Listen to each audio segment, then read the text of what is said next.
This is the Hidden Killers podcast with Tony Brueski, featuring retired FBI Special Agent Jennifer Coffindaffer.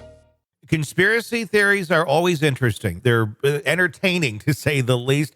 Some seem to have some legs, some don't, and I'm not talking just about this case, but we always have to remember with conspiracy theories is that it requires multiple people to all stay on the same page for the duration of whatever secret is being conspired on. And I don't know that I've ever seen it even in a small group work completely well.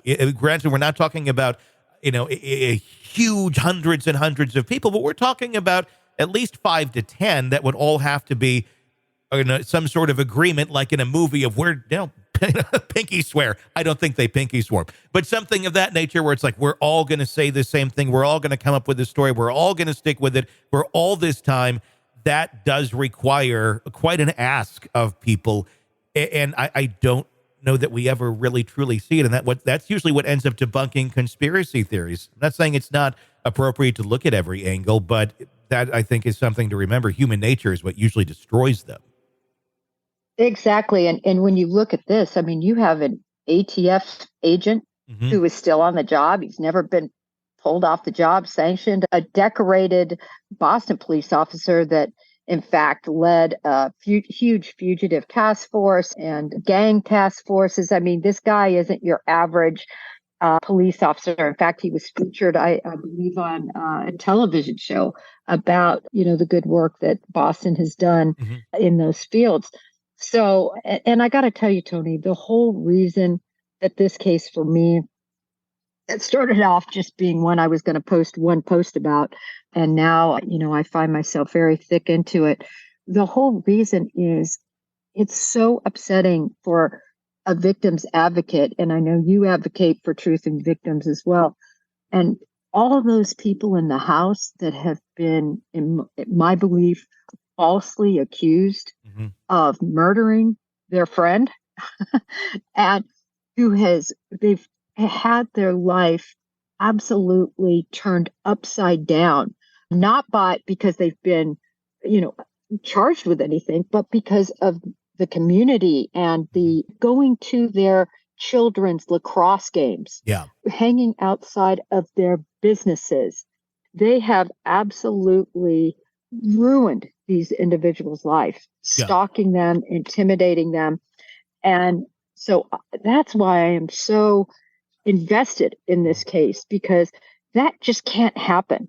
You just cannot indict, all of these individuals on no evidence because you're trying to save another. It's bothersome. I agree. I mean, that's not journalism at all. Anyone who wants to say that doesn't know what journalism actually is. If you were an individual and you didn't have a camera and you didn't have a microphone and you were doing that to someone, you too would be arrested for harassment and jury tampering, witness intimidation, all of it. It doesn't give anyone a free pass just because they have a louder megaphone than anyone else. What's disturbing to me about that whole concept, and it's not just a part of this case when people dig into things, is it's usually the same group that is saying we want truth, we want justice, and that's great. We all want truth and justice for anything.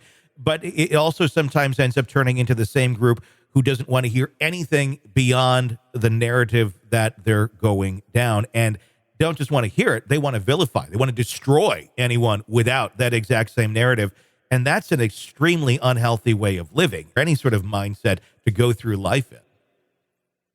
Right. And Tony, when I first looked in this case, my mind was wide open.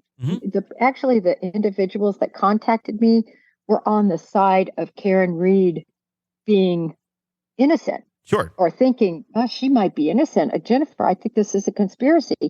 And so I certainly went into it completely open-minded until I read everything. And I think what happens so often is people listen to an individual who is very charismatic and who has a megaphone and who's literally spending day after day in public areas, broadcasting their beliefs over a megaphone, whether they're true or not. And people buy into it. And they don't read anything. And that's the problem. That's not just this case. That's almost every case these days. And it's scary. It's very scary, but it is the world that we're living in right now. Only we can just pray for truth and justice in this, wherever it may be, and let those cards fall where they will. Want to listen ad-free?